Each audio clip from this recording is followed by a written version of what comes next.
at the start of a brand new campaign then for the Michelin Le Mans Cup for 2024. There's an hour and 50 minutes ahead of all these drivers and their co-drivers. One pit stop required as we go too. And we're racing for a brand new season of the Michelin Le Mans Cup, live here from the circuit to Barcelona, Catalunya, 2 by 2, absolutely side by side into the first corner. Virage car goes through into the lead. It was almost 3 wide with the 2 Virage cars to the outside of the RHGP Duqueine, but it's now the Duqueine in the Ligier sandwich. Trouble at the back of the pack, the 84 cars involved, as is the Rebellion Tributes, Breton Racing 62. In the GT3s, it's still Matthew Kezojewski who has retained his lead from the pole position. RHGP lead the race, and all of a sudden the 34 car comes through from what had been 4th and will be 2nd here.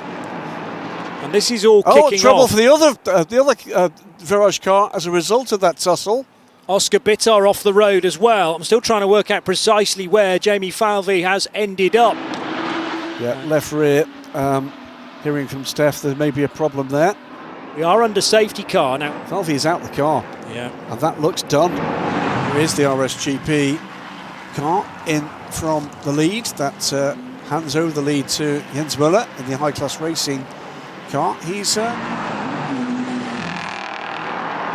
And as the Racing Spirit of Le Mans car tried to squirrel its way through a gap that was closing and closing and closing into turn 4, thankfully perfect car control from Christophe Lapierre.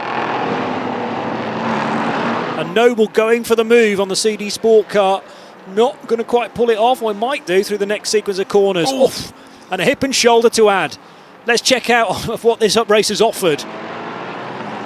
Nice glimpse here of Alessandro Balsan, who's been going about his business very quietly indeed, but that's what he's tended to do over the years. A dramatic moment for the number 17 of Patrice Lafargue. Did he get a little too close, or was there contact? Diving through on his inside there. The number 17 car, yes, then a touch wide after that into the gravel. Opportunity here for Foster to get stuck into this pair. One more time.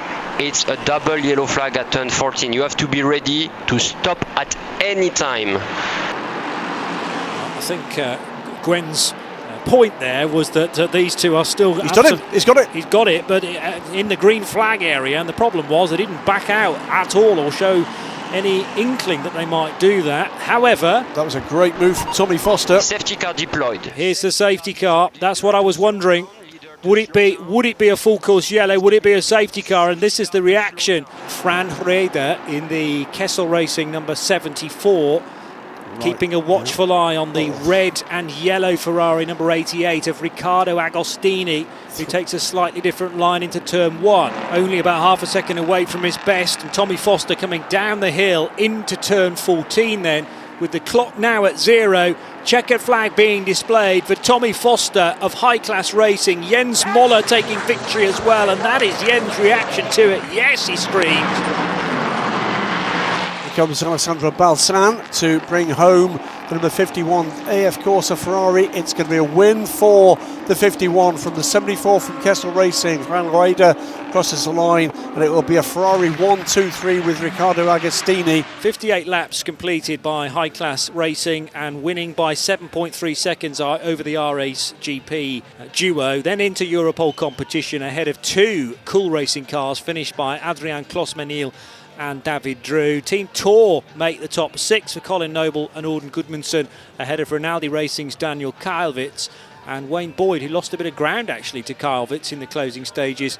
The Michelin Le Mans Cup is about to burst into life in the right possible sense, we hope. It's a long run down to now the indication that the race is live. 1 hour and 50 minutes of racing with a good getaway from Fabien Michel in the Duqueine number 85. Can Jamie Falvey go around the outside? No, he can't. And let's see whether everyone gets cleanly through turns 1 and 2. Well, no, they don't, because all of a sudden, there's spinners in the mid-pack as well. There were debris popping up into the sky. Everyone's still pointing in the right direction at least, even though they're not on the racetrack.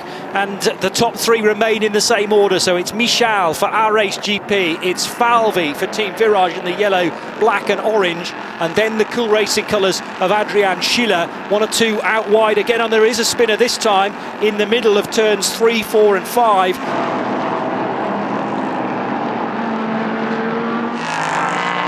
That's either side of the biogas car. Now it's the Proton Huber car, and it's a change of leader.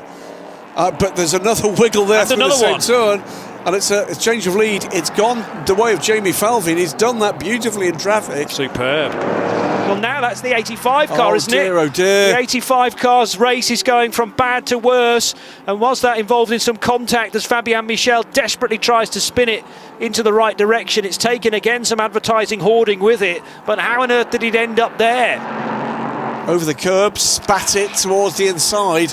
Was very lucky that wasn't a much bigger hit. Yeah, it was fairly substantial. There's tyres behind that, thankfully, before you get to the bare arm coat.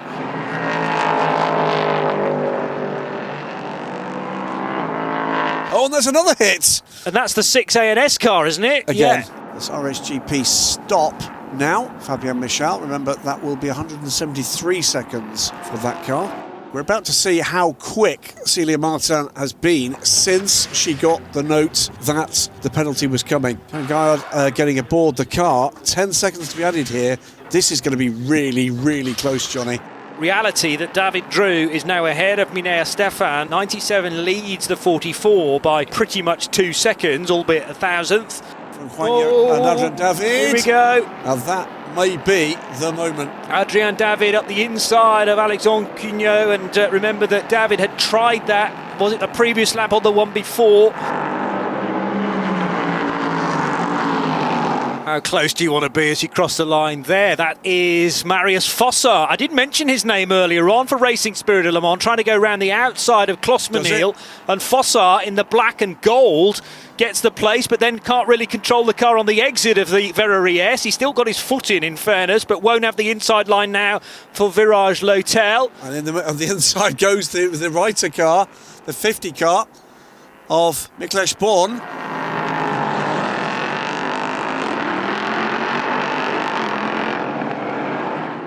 But again, Scott Mulvin not giving this one up. There's yet again an LMP3 car. There's contact that time. Definitely. And this time Mulvin's contact, does it play part? It did then for a moment, but again the Ferrari makes it through.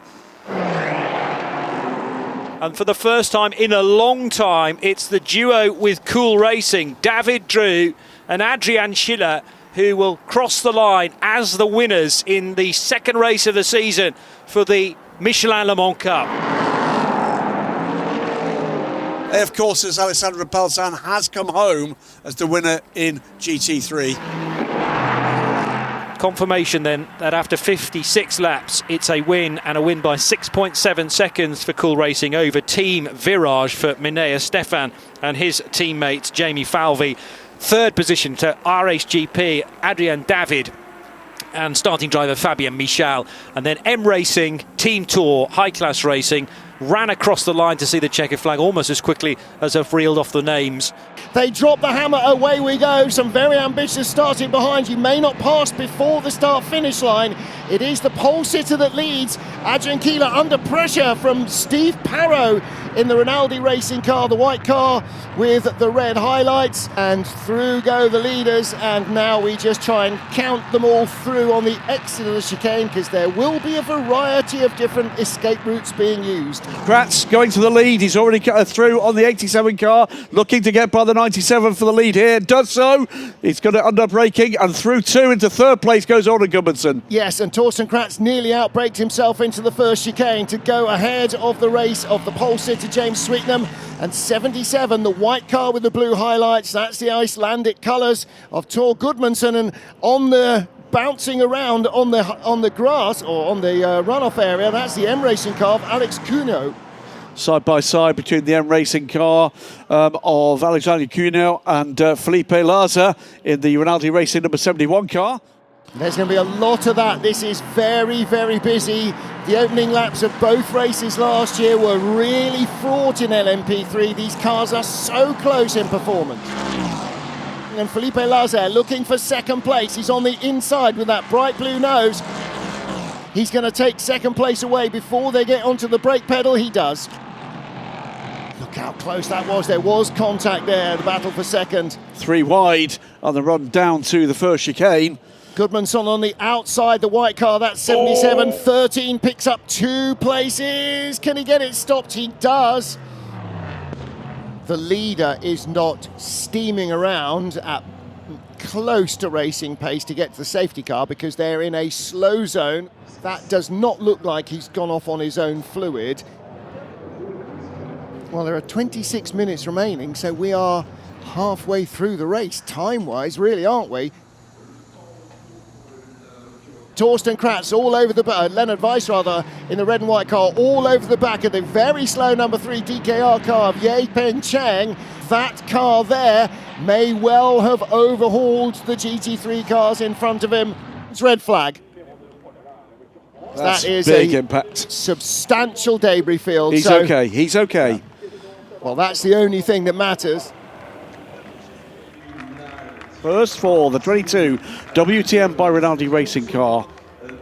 19th place overall for the number 12 Kessel race. 56 cars are underway at Road to Le Mans.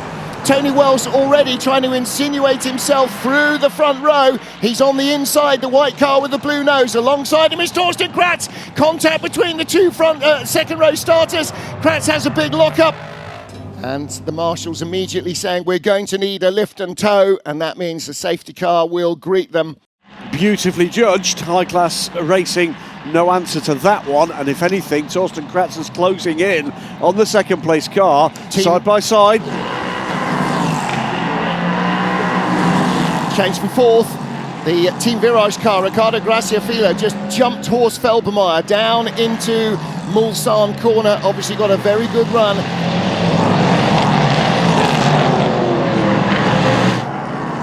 This is a really strong battle. Euro International, Racing Spirit Le Mans, both Team Virage cars in there as well.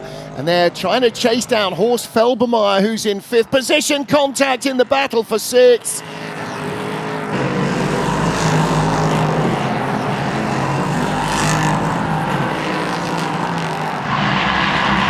That's Christophe Lapierre. Meanwhile, CD Sports, yellow and red, putting the pressure on Tony Wells in the Nielsen entry. And the CD Sport car, Christian Short, was ahead of Wells at the line. Wells has retaken the position through the Dunlop curve.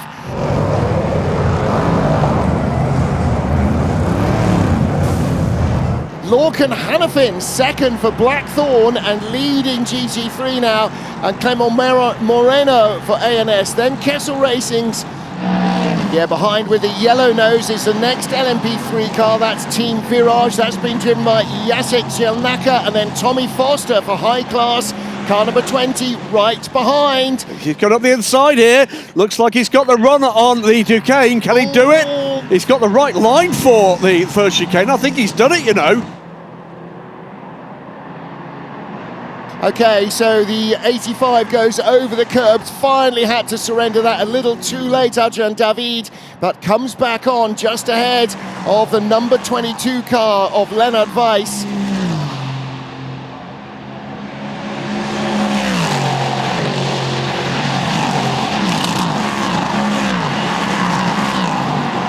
The 50 car has gone around and there's damage to the rear of that car. And there is Louis Hamilton-Smith. Here comes David Drew to the outside on the NS Motorsport car, and I think he's going to get by here. Outside run down to the super fast approach into the right-hander at Indianapolis, and he's on the racing line. He's got all the grip, but it's a big moment you saw there as he lifted off the throttle, the way the car immediately snapped, but he hangs onto it. Maximus Meyer still leading for MV2S Racing, and he's now 2.7 seconds ahead of Cool Racing's David Drew. Clement Moreno in third. Is just feeling the pressure now as Adrian David tries to go the long way round the outside. They're side by each in Indianapolis, and that is ballsy stuff from Adrian David.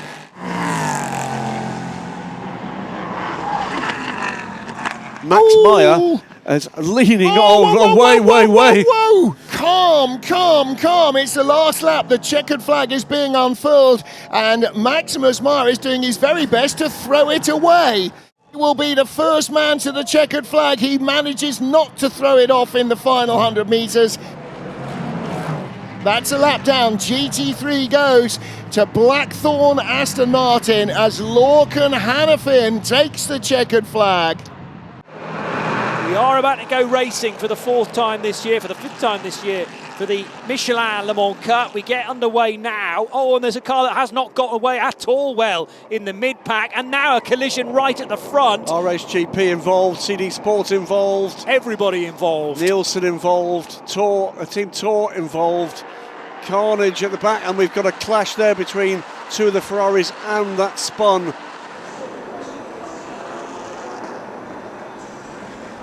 Here's a view from overhead, and yes, there was definite contact from Shahan Sarkisian into the back of the RHGP car. Safety car by the pits. All cars to follow the safety car in the pit lane. An hour and a half still to go. Let's hope a little less incident from this point on. And he has got a wonderful restart versus Julien Lemoine. And in fact, Lemoine's going to lose that position to Christophe Lapierre, who goes right around the outside in the Racing Spirit of Le Mans car to take the position. Oh, and trouble there. That looks like a Virage car. Oh, and that's a hit. It's the Stella car that's hit the 44. Josh Cagle into the side of the 44 car.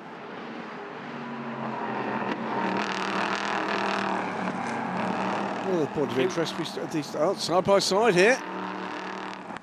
For second and third in GT3, Kerzhezhevsky under massive pressure from Celia Martin, who had a much better run out of La Source and down the hill to Eau Rouge, but couldn't make that work in the end. Trying to thread the eye of the needle is Samir Ben.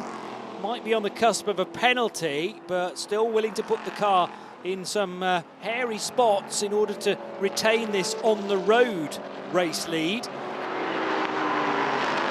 That's a big off there for 20. That's the high-class car, Tommy Foster. And that was contact, I think. I only caught the back end of that as I was peering elsewhere on the timing screen. He was in a battle, I think, with Colin Noble, or was that Max Meyer? It was the Hubert Porsche.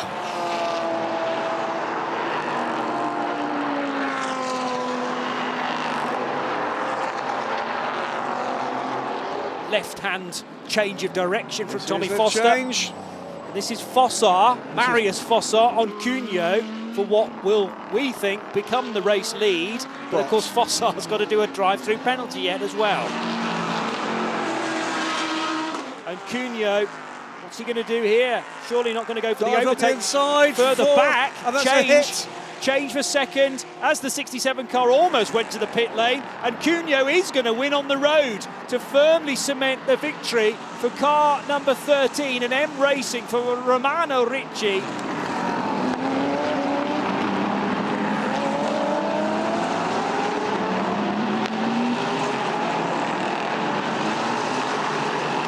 The lights are out. We're racing in the Michelin Le Mans Cup for this, the 6th race of the season, the penultimate round of Le Mans Cup. And who's your money on here then? As the field in LMP3 absolutely fan out from left to right, Formula Ford style. Shahan Sarkisian hung on to second position.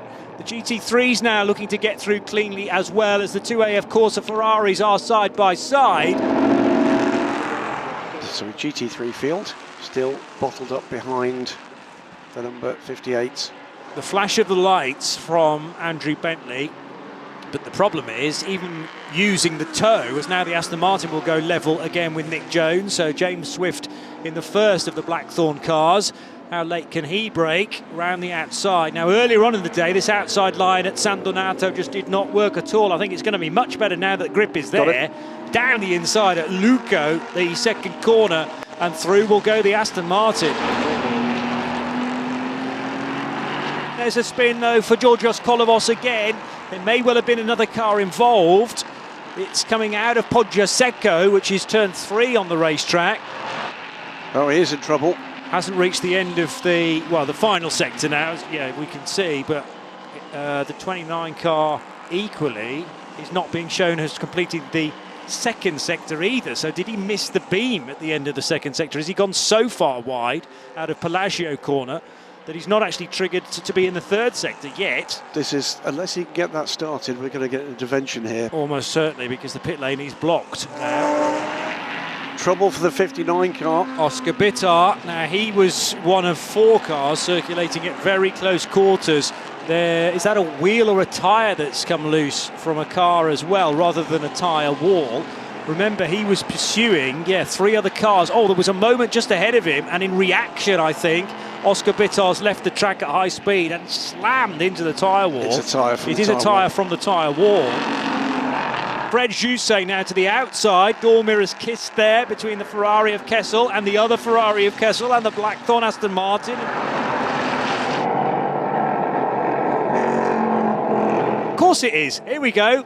Back to the matter in hand, and down the inside goes Auden Gudmundsson on the 87. There was a touch as he did that, and that rather speared the Cool Racing car a bit wider than he would have gone ordinarily, and therefore through in the same manoeuvre. Jens Muller. Jens Muller, yeah. Yes, it's the other car run by High Class. So the 2 High Class cars, the 2 Danish-run cars, albeit with an Icelandic driver, are in formation, and then up the inside into turn 1.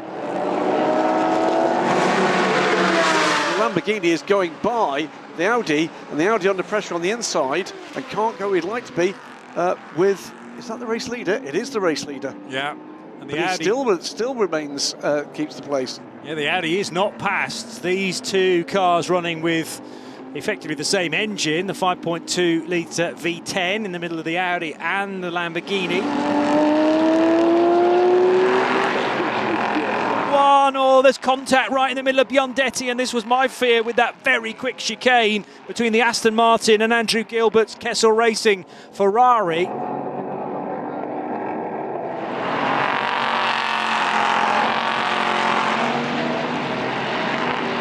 Here's the chance for Sven Muller to the inside of Senan Fielding. And now there's contact on the rear of the Porsche, which rather unsettled the number 18 car. Senan Fielding not wanting to take that line down. But it was a move set up, I think, in Palacio corner and effectively completed turn 12, Correntaio. RHGP, who are the winners today, Adrian David and Fabian Michel, and their long-time championship opponents in the points, 97, Cool Racing. And also into the final corner at Bucine corner, it's the 51 Ferrari of Alessandro Balsan, possibly balancing a tightrope in terms of driver abuse of the track limits, but no matter, because the car is over the line to take the victory and the championship. Yes, and it's going to be an of course a 1-2 in fact between Alessandro Balzan and Riccardo Agostini. The gap at the line just 2.7 seconds. We're underway for the final race of the year in the Michelin Le Mans Cup, and initially it is a good getaway for Fabian Michel, and now under pressure for that second place is Andrew Bentley. No, he's actually gone into the first corner, sweeping through it and keeping the momentum, but these first few corners are tippy-toe stuff. Ambient temperature's not that cool, but it will take a bit of time for the tyres to become very hot and sticky, and for the brakes, and there's a bit of carnage in the background there, possibly a spinner. There was certainly some debris on the road at turn 3. James Swift, during this sector, doesn't appear to have the strongest car, comparing it to Kerzhashevsky, but the Aston's very, very good on the main start-finish straight. Cracking stuff from James Swift, only his second race in this car. He's been showing very well indeed in both qualifying. Single lap pace, he's going to lose the position there though. Gets the car across. Trouble for the Proton Huber car of Jörg Dreishoff. Ran wide over the curbs and over to the grass on the inside, and there comes a gentle half spin. Everybody to slow down, T14, T15, T14, T15, okay. And here's Andrew Bentley for Stella Motorsport. So whether that was a mistake, I can't think that he was close enough. Here we go.